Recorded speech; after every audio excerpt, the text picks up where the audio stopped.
In the history of the 20th century world, one of the defining milestones happens to be the Great Depression of the 1930s. When the Wall Street crashed on 23rd October 1929, it was not simply a falling of the New York Stock Exchange.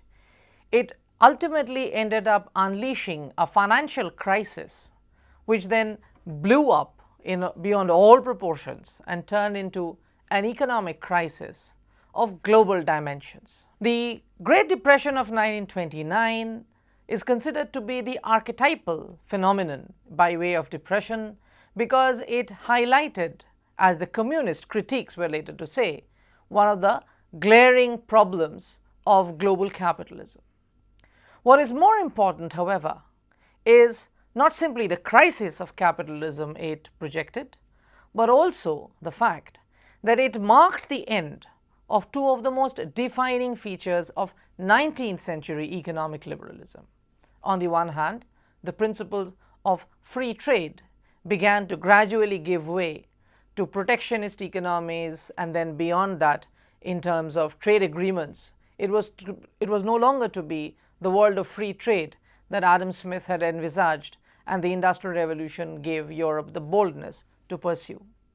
On the other hand was also the fact that the gold standard, gold had for long been the principal standard against which currencies' values would be pegged. In 1929, the gold standard also came to a close. The Great Depression of the 1930s was effectively a chain reaction generated by a crisis that was purely domestic to the US economy. What happened was that at the end of the Great War, the United States had emerged as the world's largest economic power. It was as much the world's largest industrial powerhouse as also one of the world's largest agricultural exporters. And when the war came to a close and the demand generated by the war began to subside, US agricultural production was not curtailed proportionately. So as more and more agricultural products were available in the market, food prices began to slump in the early 1920s. With falling food prices, it measured up into an increase in the real income of the US industrial sector, in fact, across the economic sectors. And with the increased amount of money available, increased disposable income, the US consumer began to enter the market and generated something like a consumer boom. One of the most signal features of this consumer boom was the emergence of the internal combustion engine and the Ford Model T car. This was also, however, the period when a large number of American households began to aspire towards the possession of a transistor radio and a refrigerator and even some other heavy consumer durables which were not easily to be purchased. But given the rise in real income, these could be had, and this led to a consumer durables boom. There was additionally the point that consumer durables, when they have to be marketed, they would frequently have to come with loans. So easy credit, consumer credit began to grow, and this was also a period when a growing number of American households were aspiring to having a house of their own. So this led to a real estate boom as well.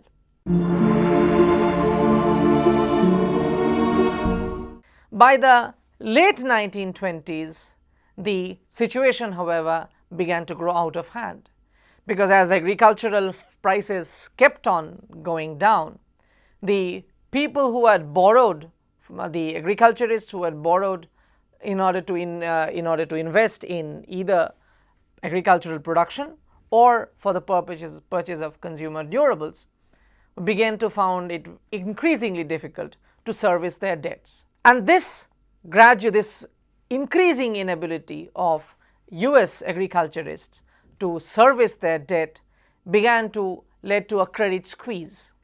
By 1928-29, this also began to have its corresponding phenomena in the industrial sector, as this easily available house loans meant loans were going to be given to people who could not service their debts in the long run. And by 1928-29, this credit bubble that had emerged suddenly burst. In 1929, this began to take the shape of banks falling like ninepins. It is estimated that at one stage, almost 1 in every 3 US banks were falling because of this consumer credit problem. Small banks began to be swallowed up by bigger banks as they were going out of business. There was a major panic reaction because banks which had lent heavily in European industrial recovery in the mid-1920s under the Dawes Plan and the Young Plan, they suddenly decided to pull out gradually from the European market and bring in that kind of capital and reinvest in the American market, so that somehow the banks would stop falling all over the place. So American capital, which was pivotal to the economic recovery and reconstruction of Europe in the 1925-29 period, suddenly began to reverse the capital flow. The reason was that the investment made by the American private and public sector units in the European banks, primarily in the financial sector, came in two forms. On the one hand, the capital that was invested by the Americans was simply left in the European central banks to sort of give up the feeling of security deposit growing up, so that the bank would be able to lend for industrial recovery. Two, in cases where the American bankers chose to go for direct investment in industrial ventures, these were invested in long term. So once in the 1920s the American capital began to be pulled out, European finances were in dire straits. The principle on which American money was given, however, made the crisis even greater. American investment in the 1920s began when it was becoming increasingly clear that the war debts that the European nations had contracted from America would not be serviced unless Germany was making good its reparations commitments to the European powers, especially France. So the Dawes Plan of 1925 and the Young Plan, which was to come in 1929, made it absolutely certain that German reparations would never stop, and this was done by American investment in the German economy. So America invested in Germany, Germany repaid the compensation to France, then France would repay their debts, and France would repay it either to Britain or to America. If Britain was repaid, then Britain would be able to repay America's debts. So it was all coming in a cyclical manner. Once the Americans were pulling out of the banks, the German banks began to be hit the largest. The Kreditanstalt of Austria and the Darmstädter National Bank of Germany, they collapsed in 1931 once this money was being pulled out, because virtually their entire capital reserve had fled. Now this would have been acceptable had the repercussions been limited right there. This, however, sadly was not the case, because once American money was pulled out, both of the central banks and of projects with long gestation period, local European capitalists, panic-stricken by the departure of American capital, also began to pull out their capital from the capital market. And this meant that the entire bullion reserve that was required to keep a bank functioning was suddenly beginning to depart. There was a run on European banks. Kreditanstalt in Vienna, Darmstädter National in Germany were not the only two banks to have collapsed, they were the biggest banks to have collapsed. A string of other bank failures began to set in. At this stage, the crisis remained financial, but the fallout, the economic fallout of this was no less considerable, because once banks were faced with the prospect of falling all over the place, the first thing they started to do was tighten the credit to the industrial sector. So on the one hand, there is a surplus, there was a demand, there was a production surplus in terms of the market, also a credit crunch setting in. For the entrepreneurs, the inevitable option was simply to curtail production and throw people out of jobs by retrenching them, and also generate less employment.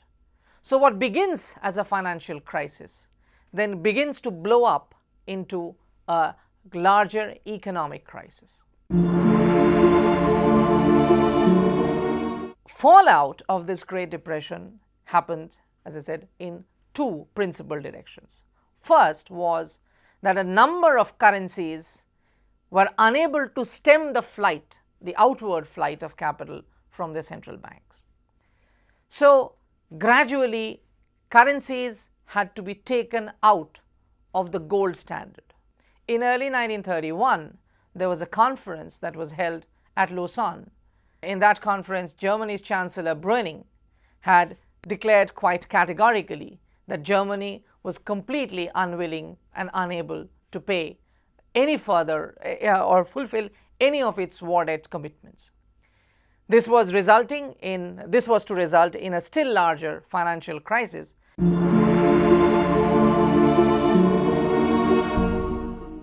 The crisis was to be stemmed by what was known as, or was attempted to be stemmed by what was known as the Hoover moratorium. President Hoover in 1931 had declared a moratorium which suggested that under no circumstances was any reparation or war debt to be paid over the next 1 year. It was hoped that by 1932, situation would improve.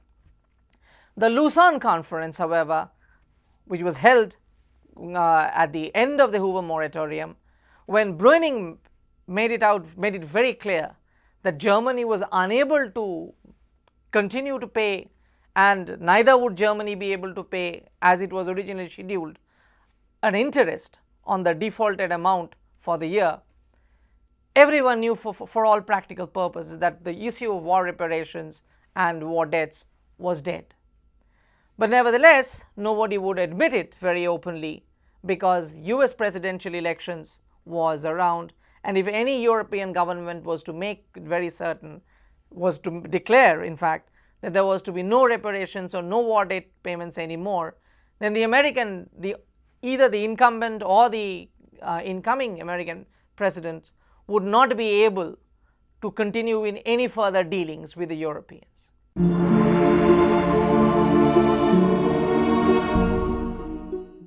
The question was then, what happens to the currencies? Because for all practical purposes, once the war debt and the reparations crisis had been sort of shelved rather than solved, all the governments were faced with a major balance of payments crisis. Germany had paid for a year, and that made a huge amount of budget deficit. Same for France when it was clearing its war debts also. The general trend was around this point of time to go for a balanced budget and reduction of state expenditure. After a time, it became very clear that in order to balance the budget and reduce expenditure, it was also very necessary to allow the currency to devalue, to depreciate in value. The problem was all the currencies were pegged against gold. So in 1931, after the British government was faced with a major financial crisis and the Labour government, which was then in power, had to resign and a national government came into being, within weeks it was decided that British government, the British currency, the pound sterling, would be taken off the gold standard. The aim was that the British economy, the British exports would become much more competitive as the value of pounds fell. British goods would become cheaper in comparison with any other economies that it would be dealing with, and they decided to go ahead with that. Once that decision was taken, all other economic forces which had some major trading relations with Britain began to follow suit. New Zealand followed suit. All the British dominions, Canada, Australia, New Zealand followed suit. And even those powers which were not a part of the British Commonwealth, such as Argentina, followed suit because their greatest commerce being with Britain, excessive devaluation of the pound sterling would simply take their industries out of business. The Americans continued with the gold standard, but they allowed in 1933 their currency to devalue rapidly. There were other governments that left the gold standard for all practical purposes without actually admitting to say so. By 1933, therefore, you could find three different blocks emerging. One, which had remained with the gold standard, such as the United States, such as France, but had devalued even by remaining within the gold block. There was a sterling block, which is basically those currencies that were choosing now to pegging their value against the sterling rather than gold, and which had left the gold standard along with Britain. There was a third block of countries such as Germany, such as Italy, most of the Central European powers, Brazil, Egypt, which remained officially within the gold standard, but for all practical purposes had stopped altogether being there because they imposed exchange controls. The second strategy that nations frequently adopted was in response to the economic crisis generated by the original financial one. Because the financial crisis had impacted each and every economy by generating problems beginning with recession, then finally sliding into depression. Now, the challenge before each of the European and American economies was to generate more employment. Now, this could be done only if there was guarantee that the domestic industrial production would somehow survive. The Europeans understood this problem earliest, and they also tried to make the soonest attempts at stemming this crisis. So in the 1930s, just as the depression was beginning to set in, the Germans and the Austrians came together with the proposal of a customs union. Now, for the French, this sounded too much like the forbidden Anschluss, which is union between Germany and Austria, which was forbidden by the Versailles Treaty. So the Germans and the Viennese, who wanted a customs union to create a large German market which would be able to hide behind protective tariffs, was scuttled by the French. There was also another proposal that the German-Austrian customs union would be joined by the Danubian states, which is the reason why Czechoslovakia, facing that it would ultimately be sucked into the orbit of Berlin, was unwilling to let this thing go through, and Prague therefore supported Paris in scuttling the proposal of a German-Austrian union. And in this case, the first successful initiative probably came from the United States of America once again, with the passage of the Hollis-Mootz Tariff Act. Under the Hollis-Mootz Tariff Act, the US president could increase tariff barriers to as high as 60% in order to provide safeguards for US industry. By 1933, almost each and every one of the European powers had thrown up high tariff barriers to prevent entry from any foreign competitor. The most ironical development, of course, was with the introduction of high protective tariffs by the British government in 1932. After being a strong proponent of the principle of free trade from the days of Adam Smith in 1776, for the first time in 140 years, British economy was given the benefit of tariff protection.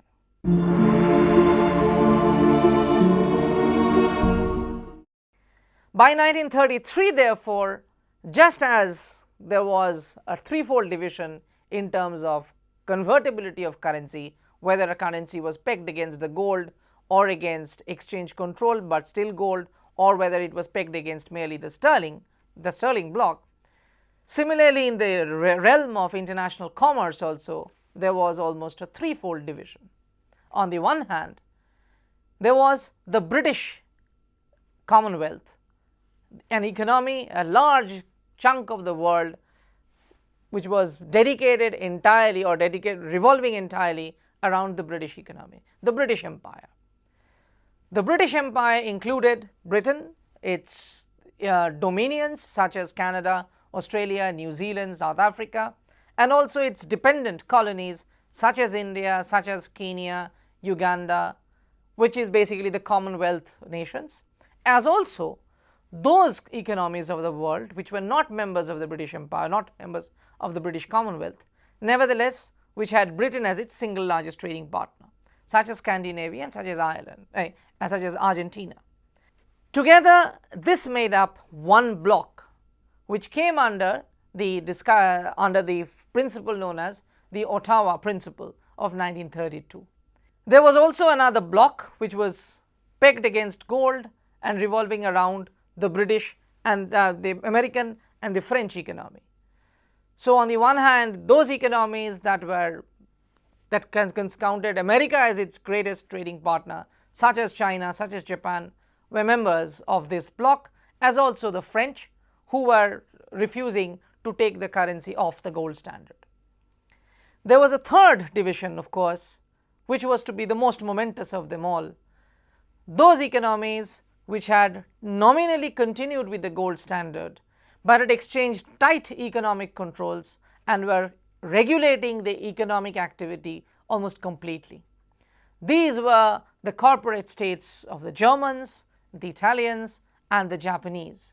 They were embarking on something like sort of exchange controls as also barter economy, so that there was no necessary requirement actually to transfer bullion in order to buy and sell.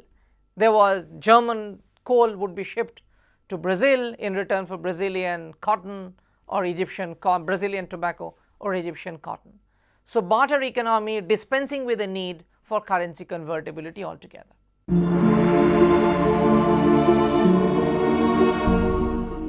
The one last impact of the Great Depression that needs to be emphasized upon in conjunction with this period was the spurt it gave for the issue of disarmament.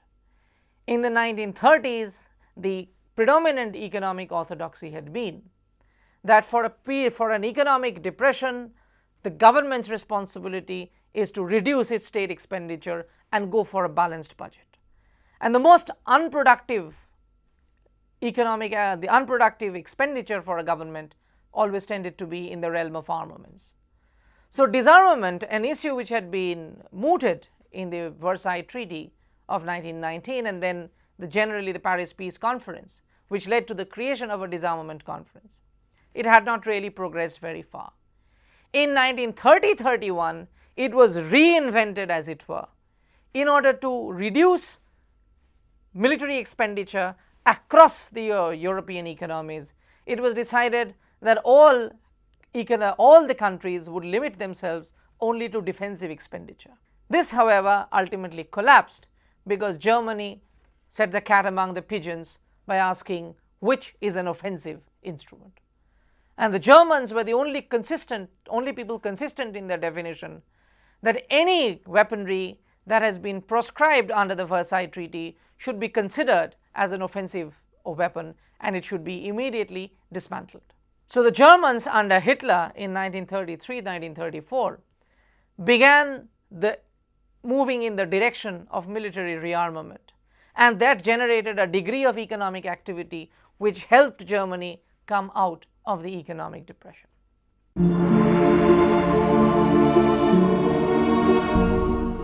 To close the discussion on the economic depression, it was becoming very clear that the economic depression had disfigured the world that had come as a result of the Industrial Revolution. On the one hand, the cardinal principle of free trade, which maximized advantages for industrial powers in terms of their areas of strength, was being discontinued. Second, the idea of a global free trade around one single foreign exchange yardstick, which is gold, was also going to be discarded. This was a period of economic nationalism which had been anticipated by the Hawley-Smuts Act, and then it was followed up by all the countries by throwing up high tariff barriers. By the time Europe was coming out of the economic depression, they were no longer going back to the period of economic free trade. They were going into the direction of bilateral trading agreements. As a result, The United States by 1934-35 began to have bilateral trading agreements with all the individual European powers. Same was for Germany, same was for Britain. The volume of trade declined, the volume of global commerce at this period, because it was limited by the circumstances of bilateral trading agreements, they declined, but they served the very crucial function of keeping industrial sectors alive. It was this period of economic protectionism and the breakdown of the global economic order which was ultimately to propel Europe in the direction that was to lead to the Second World War. When the World War came to a close and a new economic order had to be brought into shape, the world returned or was trying to return towards the direction of a global free trade by talking about multilateral trading agreements.